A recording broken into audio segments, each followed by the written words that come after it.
I had a lot of fantasy imagination word on my.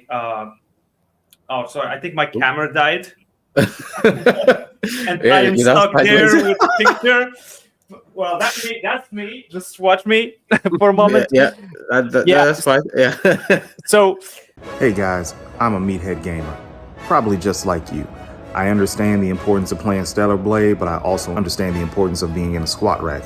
So I got the perfect programs for you. Hammerhead, Shogun, the Tenacity Strength Hypertrophy Method, all of these designed to get you bigger, to get you stronger, and to be like one of these characters on Stellar Blade that don't look like one of these ugly ass monsters. So hit me up at Tenacity Strong and get a copy. It will do nothing but help you achieve your physical goals, and you'll get better at your gaming goals. Because when you look good, you play good. All right? Y'all have a good one. Streamcast. Hello and welcome to the Streamcast. I am Black Amora, and on the screen you can see a couple of legends, Oliver and Rachid from Little Night hello. Games. Thank you for joining me today. How are you both doing? All good. Thanks. Glad to be here. Yeah, pretty well. Thanks for having us. Awesome. Our, in the very unlikely chance that no one knows who you are, please introduce yourself to our listeners and viewers. Sure. I'm Oliver Marth. I'm the CEO of Little Night Games and lead producer on Mira and the Legend of the Djinns, as well as the lead game tester too. Hello, my name is Rashid Hassani. I'm the game designer and level designer of Mira and the Little Djinns, and I work with Oliver on the studio of Little Night Games as well. Awesome. And there's going to be a ton of questions coming your way about, how you guys met and how this relationship is going and all the the fun stuff about building a game. But before all that, I want to get into you both as gamers. So the question I ask all my guests, what was your first game and console? I can go first. Yeah. So my first game. Yeah. So I mean, I guess if we're really going all the way back in my childhood, it would probably be like uh, I don't know if you ever played Lunar Lander. It was like it's on a browser for PC. I mean, this is like early '90s type of stuff, or like mid '90s. Like, it was a really, really simple game that I played in like some science, what do you call it? Like a science field trip type of thing or something like that, Okay. where it was like we went to like a computer lab and we played a super simple game where you had to land this basically this spaceship on on like different varying degrees of gravity on just like a flat surface. It was super simple. It was just like basically not even pixels. Like maybe somebody should Google it and see what it looks like. But it's like you're just talking like stick figures basically. It was like a stick figure lunar like spacecraft, and the whole the terrain was all just like stick figures, just lines basically, and the only buttons were like up, down, left, right. That being said, if we're talking about real games, the first console, really the first console that I got was a Game Boy Advance. I got for Christmas whenever I was like in third grade, and we got it was Mario Kart. Mario Kart was the first. That was the first real game that I played, and like that was a lot of fun. To this day, Mario Kart is still my favorite like social game to play with friends. I like Super Smash Brothers too, of course, but like in terms of like sitting on the couch and like playing a casual game with like some friends, Mario Kart is still pretty top tier for me. My first game was I think my brother, because I'm the youngest, and my brothers like brought Atari at home. Like we didn't really own it. I think they did. Some friends, they got it from friends. It was Atari, and I don't remember the name, but it was a game that actually it was a cool game. It was a top down game, and it was like it was something like Zelda, but it was like kind of like a 2D old Hmm. school Resident Evil game, and there was like Okay. zombies, and you had to escape from them, and it was pretty fun. I do remember it was pretty fun because I mean, we could play together, me and my brothers, and like whenever someone's loses, he gives the joystick, and we play with the joystick, and it was pretty fun. But I wasn't really playing because I do remember I was still Mm. kind of almost a baby, so I didn't play much, so I didn't feel like I was really playing. But if I can say, my first actually a video game that I played when I do remember playing it. It was it was a game that we played on. I think it was on Mega Drive, and it was a game that I think it's Mission Impossible. It was like a Okay. 2D. If you remember, like a 2D game that was like Mission Impossible. It was really good, and I still remember the music on my head. And yeah, it was my actually first game. And then a lot of games comes out. Like we brought a console called Family Game. I'm not sure if you guys know Not this name. familiar, but Yeah, it was like a lot of video games coming out. Like but yeah, my really first video game was like this 2D Mission Impossible that I used to play. Yeah. oh, nice. And then the floodgates open from there. Oh yeah, Those games, iconic that you've mentioned. So, um, the Pandora yeah, box. exactly. Yep, the Pandora box. We're on the same page here.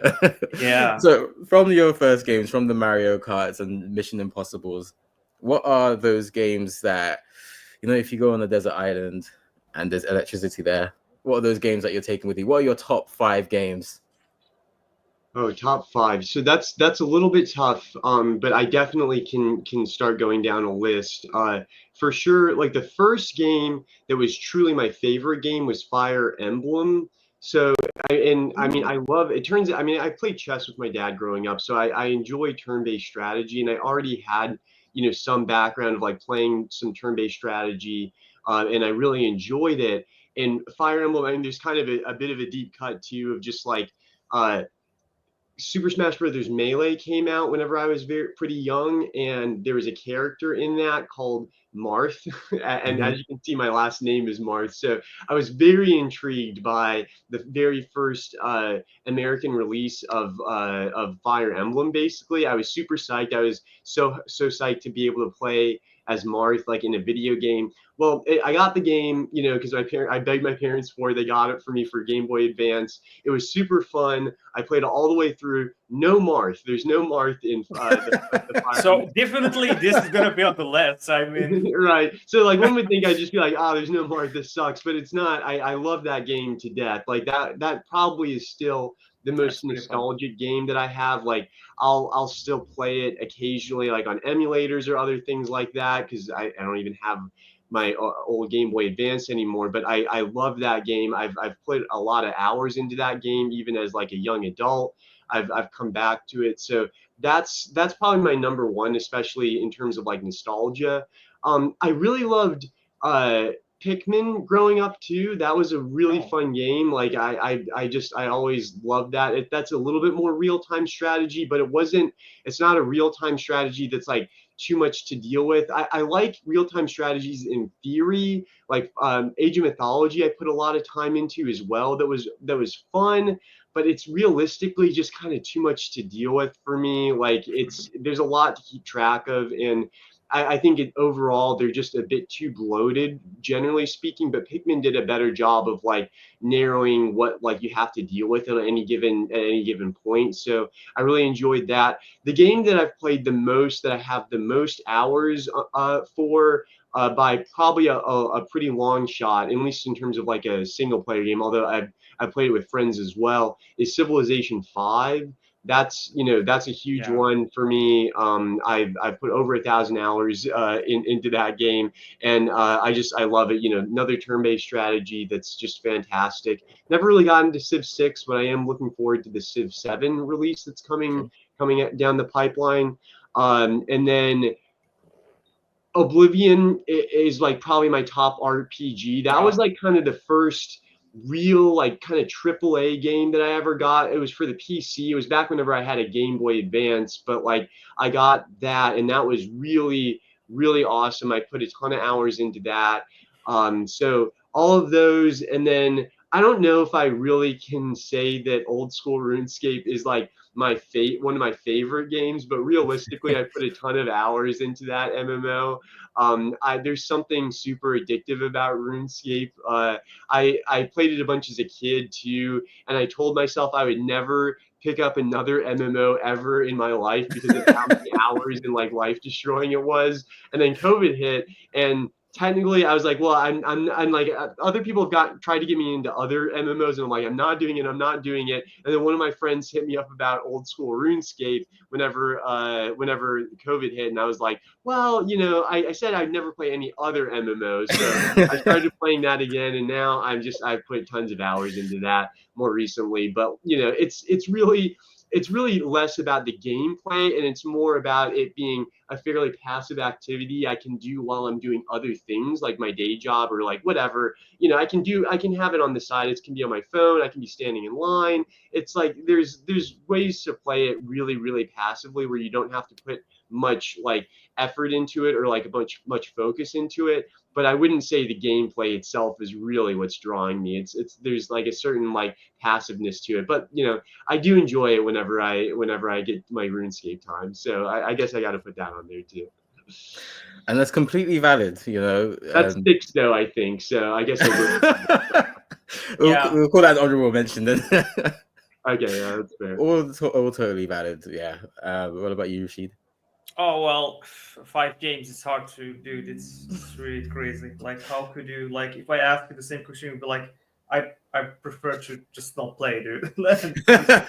Just like do something else because there's too many games that But if I do, let's be honest here. I think I would play any Zelda game, Zelda series. Like if you give me any Zelda, especially the Super Nintendo ones, where you actually need to explore and solve some puzzles. And the one of the others games that I would like to, play my whole life. I think I would play also Castlevania games. Any one in the series, even the oldest. Like I don't care. Mostly for and there's like 3 other games that I can choose from that are not related to these platforming or puzzle games. I'm a little bit like Oliver. I do like strategy games. I used to play, Age of Empires, Age of Mythology. There was a lot of games that when I played when I was a kid. But this is a game that has like a really, kind of like a soft place in my heart, which is Age of Wonders. This game, I don't know, but I played this game for almost a year without not stopping, and this game is really hard. And and I understand because it was in English, and back then I didn't understand English because English is not our second language. But I was enjoying it, and I learned by heart. Like just by understanding, if I do this, this is gonna happen. And it's really kind of complicated game, to be honest, because you have to. It's strategic, but in the same time, it's like an adventure you have to explore. And there's like a lot of magic. It's close to, I don't know, Oliver, if you played Heroes and Might, Heroes and Magic. Heroes of Might and Magic. Yeah. I played a little bit. So Age of Wonder is close to that. And also I played Heroes and Might and Magic with some friends that I can't forget these guys, but they were like 2 brothers. And I think I played with them like 2-3 times that game, and then I got hooked, and I didn't see them since because I was playing at home, and they were like, "Where did you go?" And I'm like, "I'm playing Heroes." They're like, "Yeah, play." I don't know. Like, nah, I have my own campaign now, and I've been stuck at home playing that game for forever. And the last game, actually, because I like to, I like the concept of sometimes evil, or what evil thinks is not actually evil. So and that game that actually introduced that concept to me was Devil May Cry.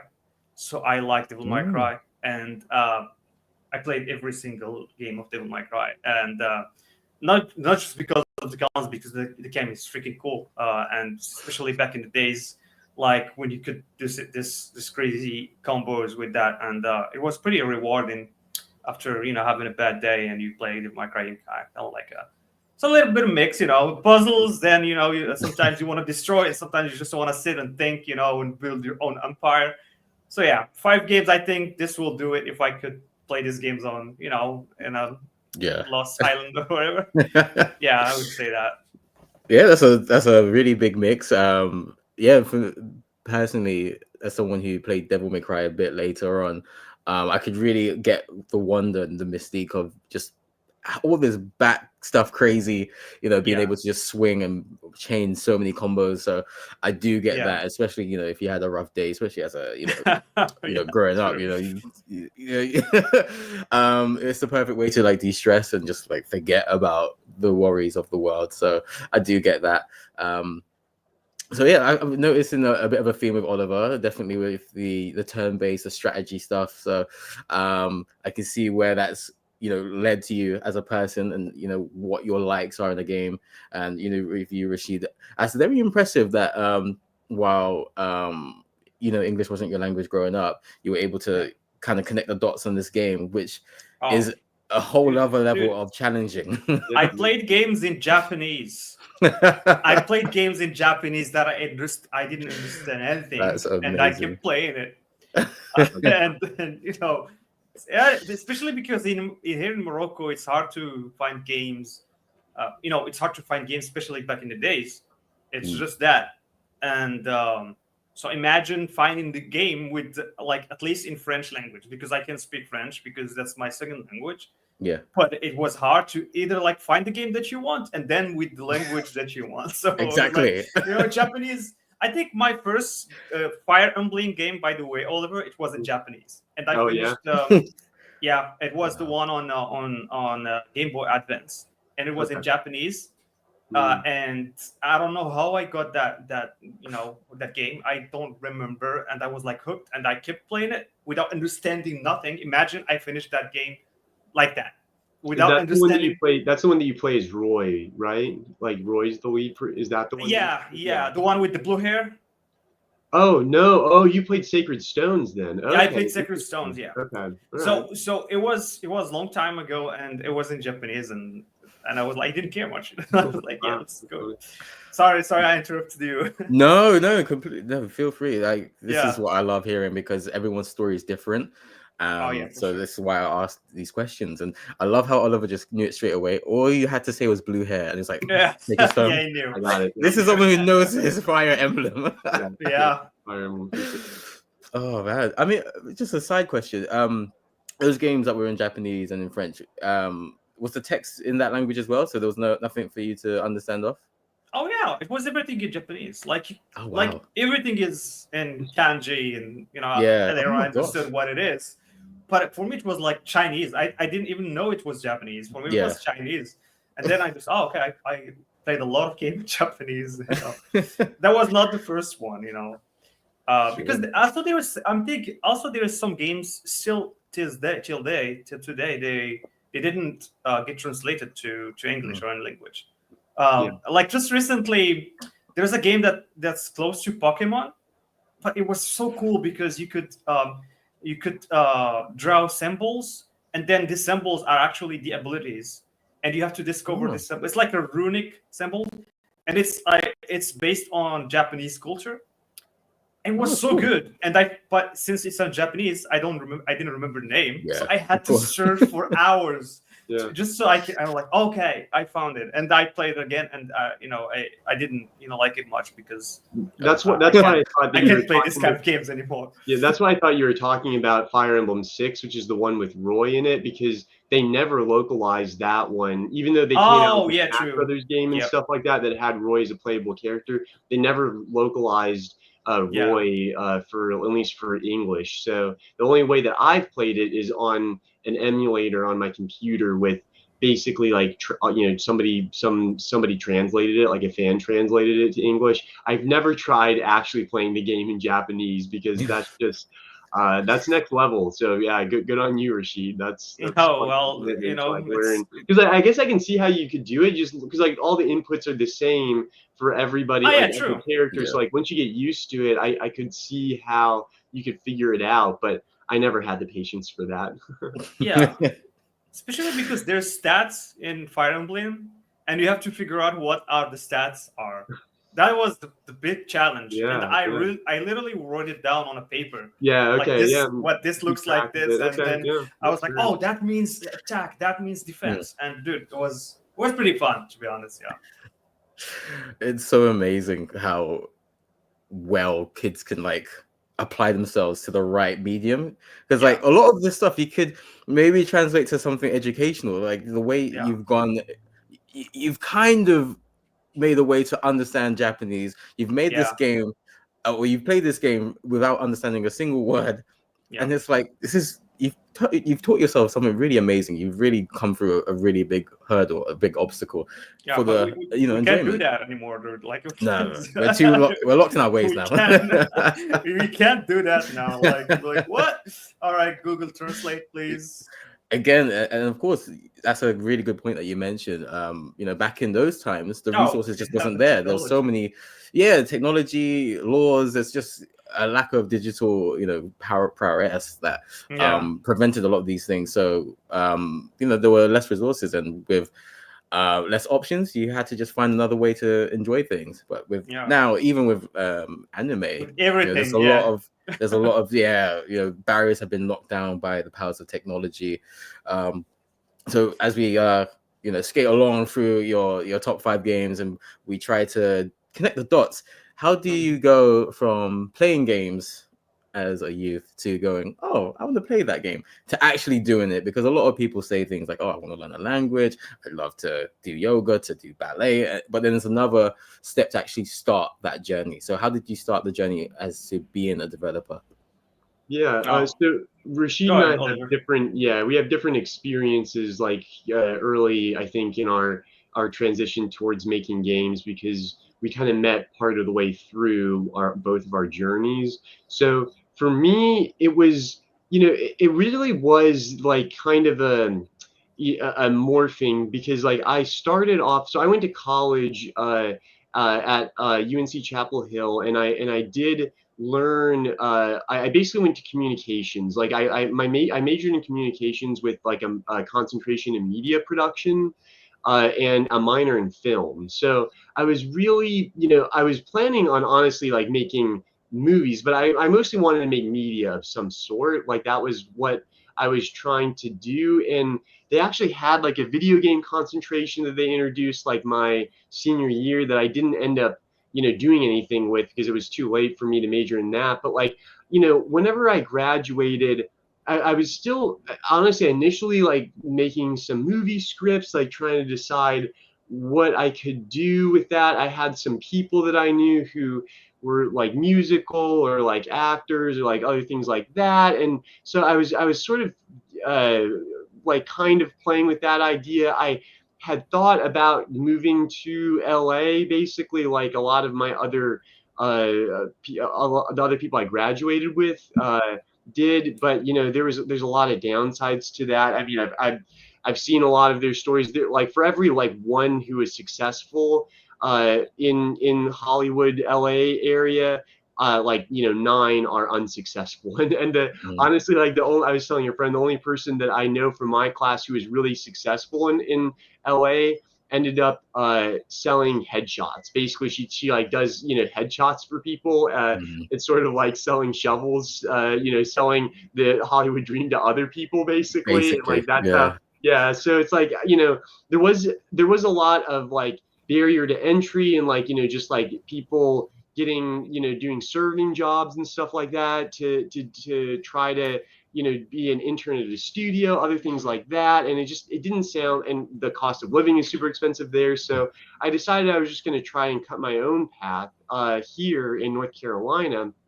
And something basically, one of my friends from that I grew up with, he got a little bit of money and like some extra money from some like business venture, like just a couple $1,000s basically, and was like, hey Oliver, you want to make a video game? He basically like gave me the task, like, you want to make a video game? I'll give you some money if you like basically like make this project happen. And I was like, sure, let's do it. And like the money that he gave me long since was spent on a totally failed project with somebody completely different. We were doing like an Unreal Engine 3 project, and like it was way too much. We way overshot for our initial. We're gonna do like a 3D game with like all kinds of crazy stuff, like a almost like an Overwatch style game or something like that, but with like an RPG elements of just like all these different classes that you could be, and like all just like with all of this different 3D abilities and stuff like that. I still have a lot of the documentation on it.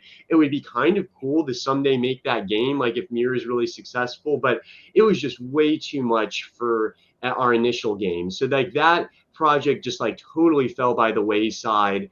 And I ended up meeting Rachid really just through online forums. Like we decided to really try to do something 2D basically. That was what we realized, like we need to do something 2D. And so we started making some it was more like a JRPG game. It's another project that went by the wayside. The first project that Rachid and I worked on. It was more like an action JRPG. Yeah, it was more like an action JRPG. That's my one big thing. I didn't mention this too much. There's been a number of like other games that I've enjoyed, like action RPGs, like Zelda and like other Mana. Yes, things like that. And I've always really enjoyed those, and I have enjoyed some Final Fantasy games. Don't get me wrong. I played some of the remakes for the Final Fantasy games growing up on my Game Boy, but in this day and age, it's always felt like those turn-based, and I like Pokemon as well, but like those turn-based RPGs where you're going to combat and like you sit there and like click a skill on a menu. It just doesn't feel like it's fast-paced enough for modern day, in my opinion. It just doesn't feel like it engages you enough. So that was my big thing, was that we needed to do some kind of like action, like real-time action type of game if we're going to make one. And so that's what we ended up doing initially. We ended up changing engines, and at the same time we changed game projects. And it was really Rachid and his friend from Morocco, Shurgath, who's the lead art director. It was really his idea to make a game based off of Moroccan culture instead of just like another like sort of standard cookie cutter JRPG. And that's how we started working on Mira. But anyway, Rachid, you can go ahead and go with your story, how you got into development, because I know it's totally different. Yeah, well, to be honest, I didn't start making games first. When I was trying, since I was a kid, I used to love, I still do board games. I used to love board games, and back in the days we didn't have D&D. You know that I knew about D&D like when I was 20 something. And it was like not too long ago. It was like it was like 10 years ago, but it was like already, for me, it was like, why I didn't know about this game when I was a kid. Yeah. Now that all my friends are away, now they are on college or whatever, they live the country. So, and but what is fun and what is crazy about this is that I was making my own D&D without knowing. So what I was doing, I had a lot of fantasy imagination word on my I think my camera died. And I am stuck there with the picture. Well, that's me. Just watch me for a moment. Yeah, that's fine. Yeah. So basically, I was doing this kind of. So I was like gathering the friends and kids. I was kind of like the oldest back in the days, and I was like making like a make-believe fantasy world, and I was like giving people's classes tasks, and they were like, you have to do this, and it was kind of like making my own word, and then people were like enjoying it. It was pretty cool because so like, okay, you will be the monsters, and these guys will be. I was like, well, I was the monster yesterday, and I was like, well, today you can be like a boss, boss monster. And then I was doing that like for like, I mean, every time, and it was like a story, like it was like an episode. Every day we do new quests or something, and I basically, I don't play with them, but actually I tell them what to do. Like I tell them, well, at this point you're gonna find the monsters, which is the other guys that you're gonna fight. And I was literally crafting some wooden sword, wooden weapons for them.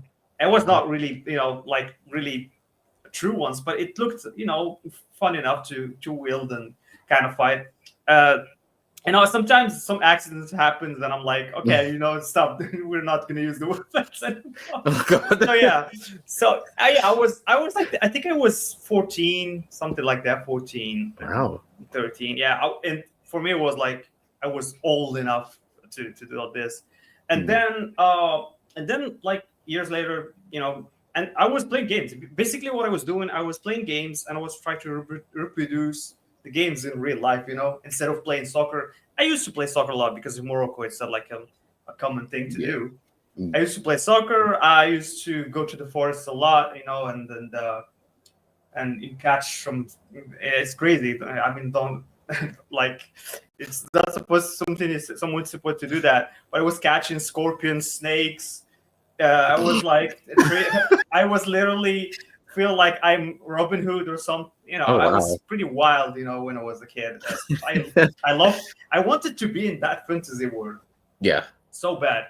So that's why it pushed me to like create that fantasy world at some point. And then I was like, it's not working. It's not like satisfying my desire to be in that world.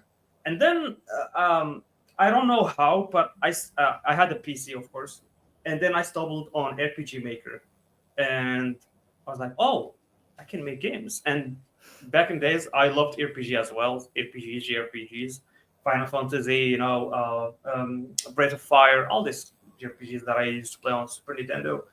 And then I was like, okay, I can make my own game. And then at that point, I was like, okay. And I was making some RPGs, and I was like I really, really sucked at making stories. I was like good at making like cutscenes, but the dialogues were off. And Sure. I was mixing French with English. Sometimes I was mixing even our language. I was just having fun. And at some point, I was like making some small, version of gameplay, and I shared it with friends, and they played it. And sometimes they get stuck. It's a bug, and I'm telling them, well, you don't know how to play, but it's actually a bug. I was really bad developer. and playing games, and I start like from that, like I think my first game that I actually made, which is not an actual game, but it has a little bit of game. It was a JRPG. It was like actor that was living in the sky, and then he had to fall down to fight the evil and something like that. And then I made this gameplay, and I gave it to friends, and they were like, oh, that's actually good. That actually what motivated you to keep doing it.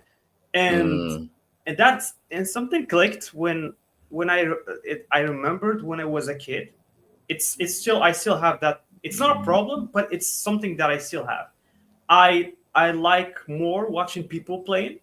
I don't mind, like if there's a game that I didn't play it or didn't own it, I don't mind watch someone playing the whole walkthrough on it, and it's fine. I can play through it, and I will have fun, because I know it's different when you watch than when you play. It's way different. You can watch, you can enjoy watching, but it's different. But I was always, I like to see people watching, playing. Sorry, I think because I was kind of like not, I was insecure of playing video games because I was not really good at them. I'm as much as I love playing video games, I was not really good, and I was not really someone who's really competitive, and I have to, it's okay if I lose in a game, I'm like, yeah, it's I don't care, it's just a video game. But I enjoyed watching people doing it. I was like being hyped, watching people winning and not losing, especially my brothers. And then that leads to, at some point, I was like taking the game development a bit seriously, more serious.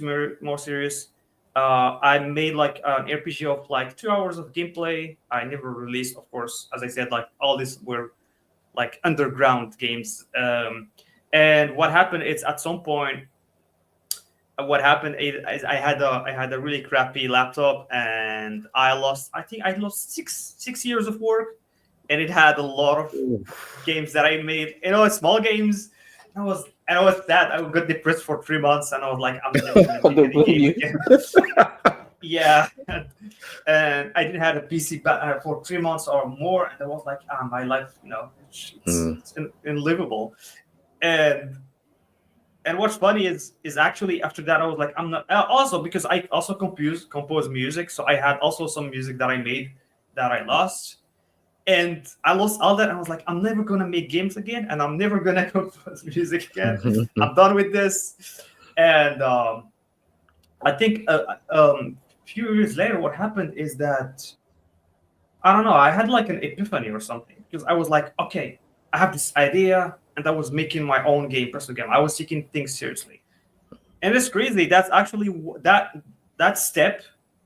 It's like it what actually leads me to uh, led me to actually start making games and really seriously developing them. And I started learning how to code, and I started learning how to so I was moving from engine to engine. I started using a little bit of Unity, but I didn't understand stuff because I'm more, that's the thing. I'm more of a designer than a coder. And back in the days, RPG, because I used RPG Maker for a long time, so I was mostly designing because you don't need to code much in RPG Maker. You can code, but everything is already set up. It's also limited, and that limitation actually taught me. I learned a lot from limitations. Actually, limitations can actually lead you to or help you to actually make a good game because you are not overwhelmed by too many options and tools, but you are more you can more focus on the design than actually using too many tools. Uh, and Oliver, he will tell you that I'm actually someone who is always thinking about mechanics. I'm like too much mechanics in a video game. I can like make thousands of mechanics, and I'm fine with it. For me, it's a good game, but it's not. You need to. So because of the limitations, I learned how to balance the gameplay and stuff like that. So from that, actually led to RPG Maker, and then I was focusing on my own project, and that actually when I met Baz, it's a friend of ours. It's actually a developer as well, and he's the one actually who told me about Oliver. He told me I was on Discord, and he was like, "Hey, Rashid, there's someone who's looking for dev, and since you are," I was like, "Well, dude, I'm not a real dev. I didn't consider myself as a real dev." And I was like, "Well, he was like, but he's interested on your project. He saw my project. It was a top-down action RPG game that I was making. Uh, it's a crazy thing. It's like an abstract word, and I was just trying to explore all the, as I said, the mechanics thing that I had. And I was like, he was like, oh, Oliver is looking for someone. I was like, I talked to Oliver, and then we started making our first game together, which was action RPG, as he said. It was pretty cool so far, but it was too ambitious. At some point, we had too many characters, and I could feel that. But I was like, well, how long Oliver can, be spending money on that project? Like for how many years? And it's always like getting bigger and bigger every time. And we didn't really have the real team as we have right now on Mira. Yeah. And then, after a year or something, things were not, doing great. I mean, we did, we made a demo and it was playable, and there was like kind of like community following the project. It was pretty good. But, Oliver and me was like, yeah, I don't know, this is too much. And then we gave Mira a try. Mira actually started, I'm sorry if I'm going to, maybe that's actually your next No, question. it's fine. That was going to be my next question, so please feel free. Yeah, so basically Mira was actually it was a game jam project, and we were just trying stuff out, and Oliver was like, we're just trying this new engine that we used before, the engine we're using now, and we were just like trying it. And what happened is, if I remember well, we were doing well in the game jam. We got to the finalists, and it's not that actually that motivated us to finish the game. it's actually one guy. If you remember Oliver, he's a YouTuber, and he actually, I don't know how he got the game because it was on itch.io back then, and he played the demo, dude, and he made a whole video about it, and that's actually what motivated us. This guy, well, like, was the glimpse of the sparkling. You know, it's crazy how like things start from one person sometimes. I mean, if I didn't know Baz, I would never met Oliver. And if this guy didn't play, maybe even Oliver would not be motivated enough to finish the project. Before we were like, I mean, I remember that. I also remember the game jam. A lot of other projects in that game jam. oh yeah, they were not They, that good. they kind of went defunct, and we got some of the talent from some other game projects that ended up Yeah. going by the wayside. So that was helpful as well. We got some new team members from that experience that were good, basically, that were True. leading projects that were Yeah. kind of going down in flames. So there was that, and then yeah, we got a lot of good feedback. We got a lot of people saying that they were really interested in it. There was, I would say, I mean, I think Rashid's right. Our initial game was it was interesting, but it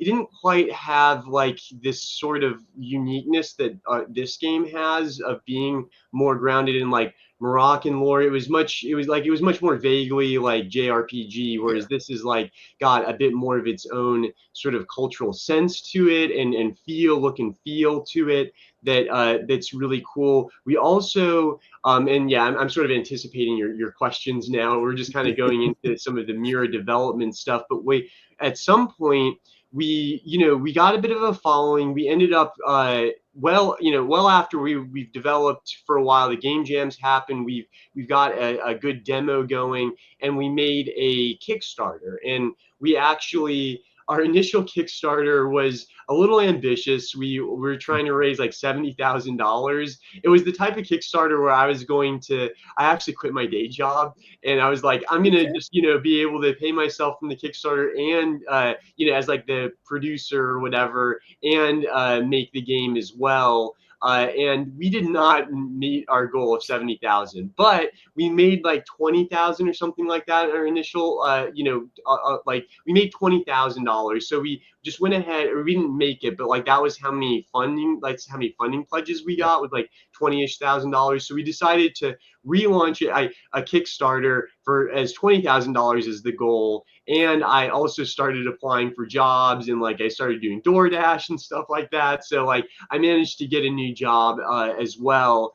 And I basically, we decided, and we were successful on our $20,000 Kickstarter. In fact, we raised like 25,000 or maybe 24,000 or something like that. So that was enough for us to be like, okay, like this is motivating. We've got a lot of people who are interested in it, and we got a good amount of money to be able to develop it. Not enough for me to just not have a day job, but like, so that's fine though. I'm still down to help fund the game and like make it a reality.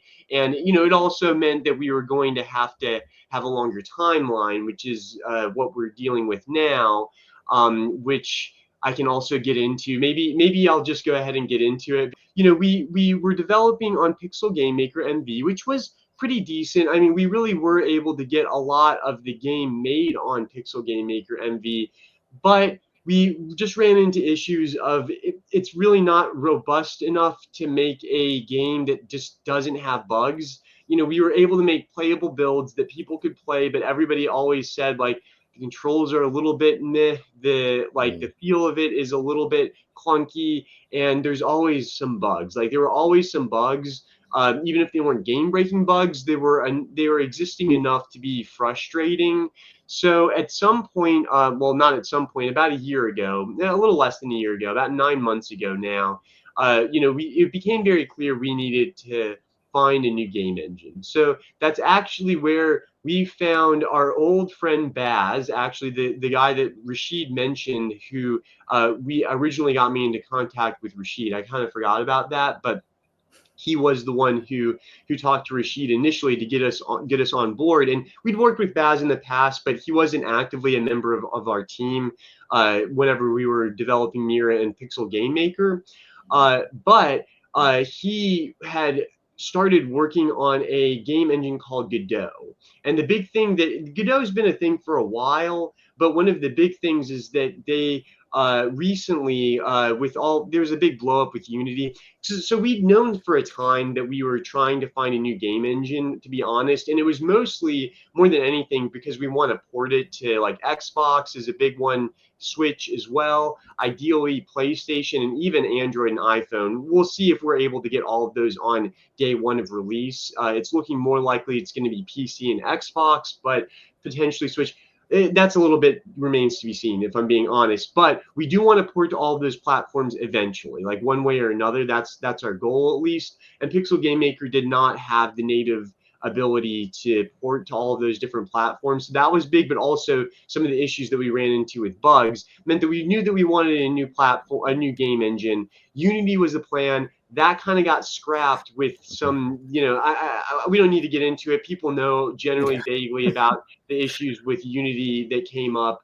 So that was during that time period. So we just decided we're going to find something else. Baz started working on Godot after they made support for porting stuff. So we talked to Baz about it, and he said he was down to basically be our lead developer or lead Godot developer for Mira to basically port the game. That we were maybe about 80% done with the game in Pixel Game Maker, and Baz started working on porting it really just like remaking it in Godot. So we're kind of remaking the whole game again in a new game engine, which, we were a little starry-eyed about the timeline initial. We were thinking we could like get it all ported by like the end of the summer of 2024, because we started back in like February of 2024. So like I said, about 9 months ago, and that did not happen. That was too ambitious. We were not able to make that happen. And really at this point, I will say the game,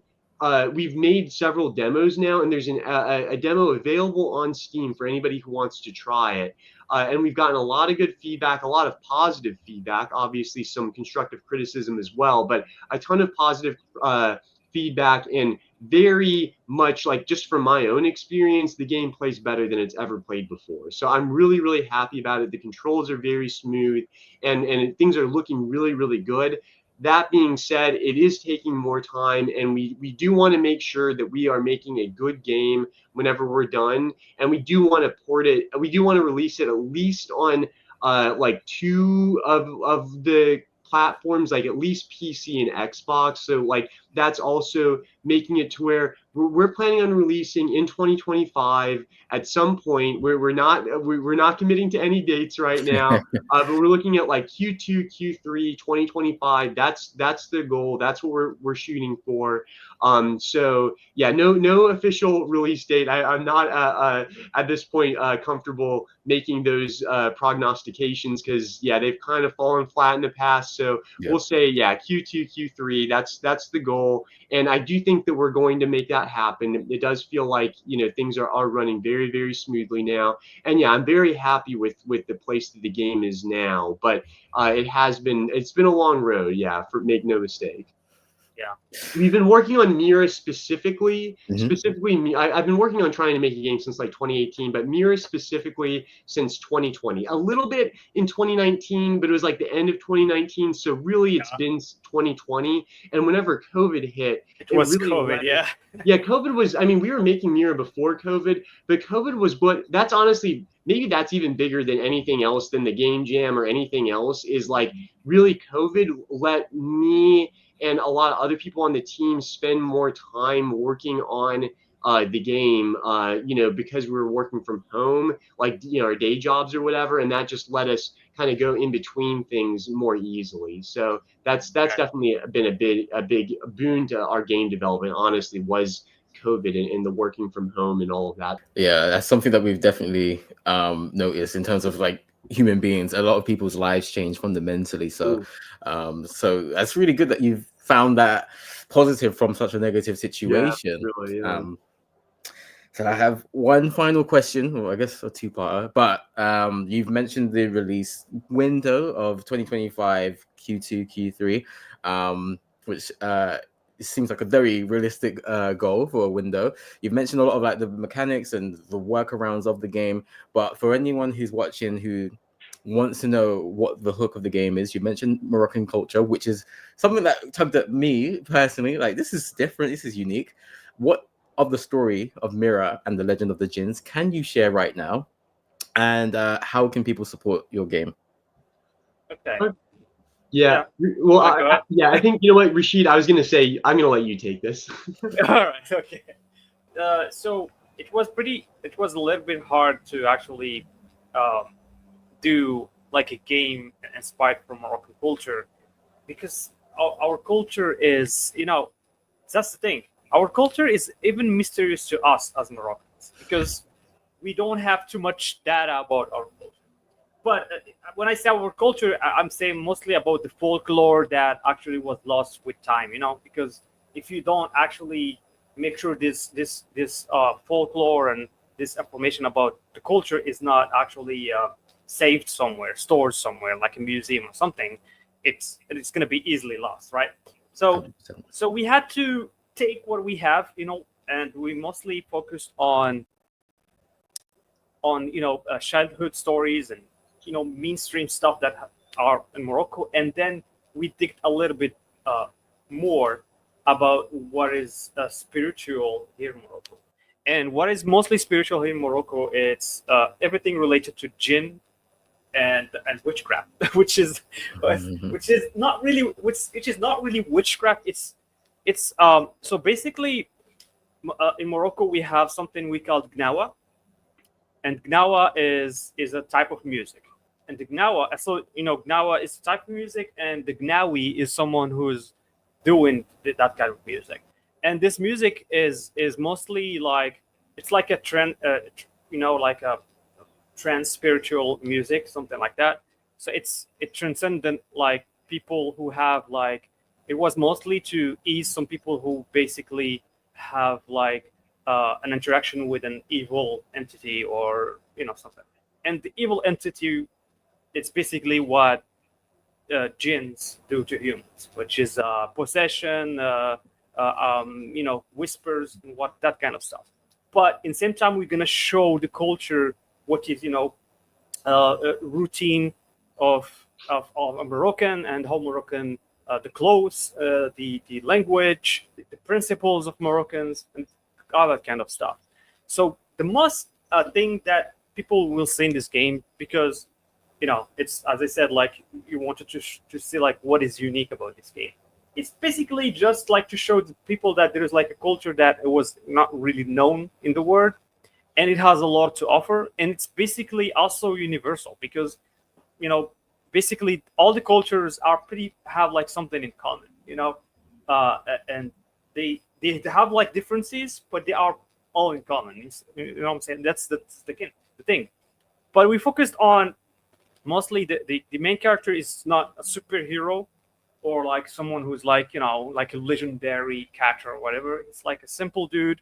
He's just trying to survive in a post-apocalyptic world that we actually created, inspired from Morocco, which is mostly desert. I mean, Morocco is not mostly desert, but you got the gist.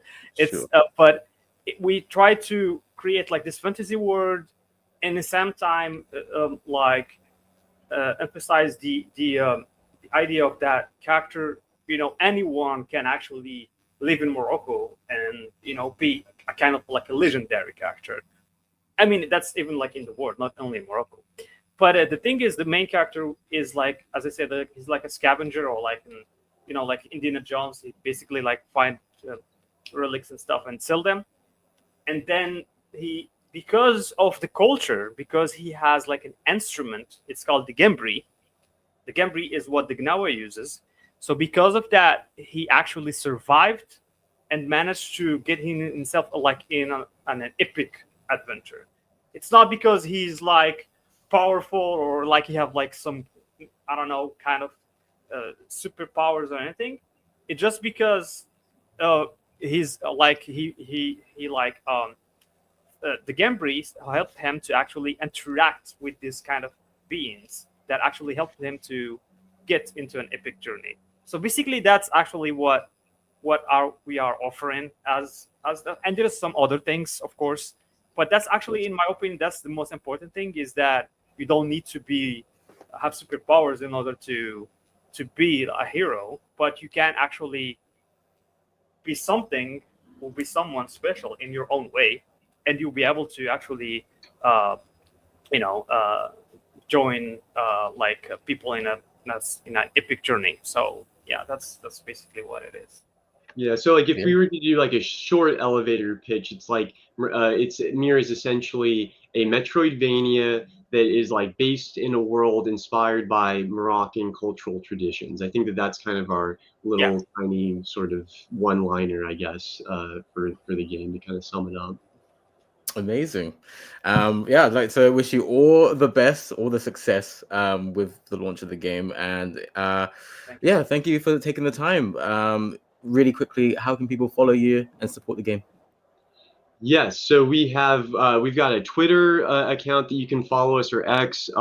We have a Discord that's pretty active. Rachid and I are. You can always find us on there if you ever have questions about stuff.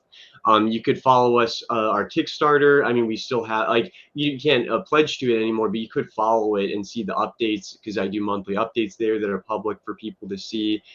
Probably the biggest one. Well, we also have Instagram and Facebook page as well. So if people want to check those out, follow us there. I try to do posts there monthly currently. Hopefully, whenever we get closer to release, we'll be posting there a bit more often. But really, the biggest one is our Steam page. You can find us on Steam. You can download the demo on Steam. You can wishlist us on Steam, and that's probably the number one place that I like to try to point people towards is our Steam page. Perfect. And if you would like to support the Streamcast, all of our links will be in the description. I know you got to go, Oliver, so I'm going to wrap up right now. Everyone, take care of yourselves and your loved ones. Stay safe. We'll see you on the next Have a nice one. Streamcast. Bye. All right, y'all. Thanks. Appreciate it.